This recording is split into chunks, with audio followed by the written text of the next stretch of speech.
Hello friends. Today we will talk about force majeure clause. We will call it FM for short. And we will talk about it especially as it relates to letter of credit.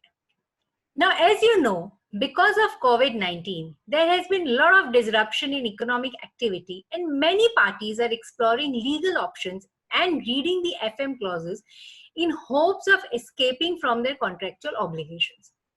Now, what is FM clause? FM clause are contractual clauses which alter parties' obligation under a contract when an extraordinary event beyond their control prevents them from fulfilling those obligations. In general, most legal contracts will have FM clause, like supply contracts, manufacturing contracts, distribution agreements, project finance agreements, agreements relating to real estate, etc. However, remember that invoking FM clause is not very easy. You will have to read the FM clause carefully and in the context of entire contract to see if FM can be invoked. Also, remember, you will most likely only have a temporary reprieve under this clause. What if you don't have an FM clause in your contract? You can still look at section 56 and 65 of Indian Contract Act, which deals with frustration. But please remember, it is very difficult to show that a contract has been frustrated. Frustration requires that an unforeseen event outside the control of parties has made contract impossible to perform. It would become unfair to hold the parties to their obligations.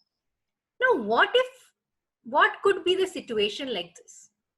Let us look at a history.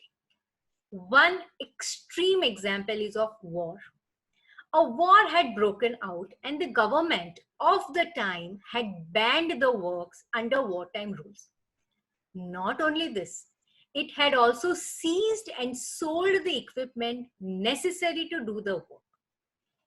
In this situation, the courts have held that a contract was frustrated and relief was granted. That is the level of impossibility envisaged under the section. So, to trigger it, your lawyer has to properly test the impossibility and, more importantly, convince the court of it. Okay. Now, what is letters of credit, which are generally called LCs? An LC is used by parties in trade transactions as an assurance to the supplier of payment from the buyer. Essentially, a buyer's credit risk is replaced by a bank's credit risk. Now, let us look at recent Bombay High Court judgment. A steel company tried to invoke FM clause and avoid payment under LC. They cited few things and said this lockdown is a FM event and we should not be required to pay. The Bombay High Court opined that an LC is a contract between supplier and banker. I repeat, supplier and banker. Therefore, once an LC is opened, a contract or dispute between a buyer and a supplier has no bearing on the obligation of bank under LC. Now the LC did contain the FM clause, however, it was applicable only to the seller. The seller could have triggered FM and not supplied the goods.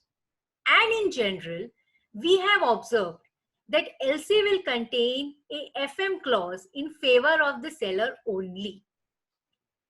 Further, the obligation for payment on the part of the bank only arises when the obligation on the part of seller are fulfilled and complaint documents are presented. Therefore, even if someone has by error or design included a FM clause in favor of the buyer, it would be extremely difficult to convince the court or the arbitrator that the bank can trigger FM in the current situation and avoid making a payment. So, a buyer's bank may find it to be an uphill task to withhold a payment under an LC citing FM clause. That's it for today. Thank you. Stay safe.